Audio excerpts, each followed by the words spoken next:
എല്ലാവരും ചോറൊക്കെ കഴിച്ചോ? അപ്പോൾ ഇന്നിവിടെ ചോറിന് കൂട്ടാൻ എന്തൊക്കെയാണെന്ന് നോക്കാവേ. ഇന്ന് നമുക്ക് വെള്ളച്ചോറാണ്. ഈ ചോറ് ഇന്നലെ വെച്ച ചോറാണ്.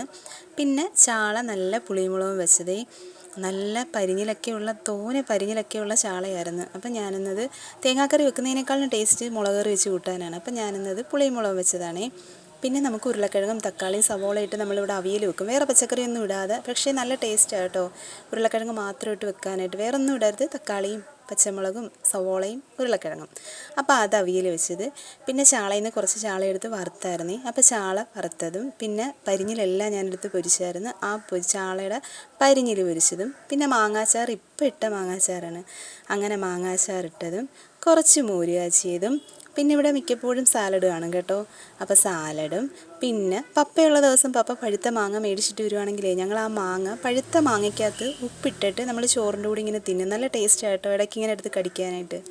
അപ്പോൾ പഴുത്ത മാങ്ങ ഉപ്പിട്ടതും പിന്നെ ഇന്നലത്തെ കുറച്ച് സാമ്പാറും. അപ്പോൾ ഇത്രയൊക്കെ ഉള്ളൂ കേട്ടോ. അപ്പം ഞാൻ കഴിക്കട്ടെ. അപ്പം നമുക്ക് നാളെ കാണാവേ. Tata bye bye, see U.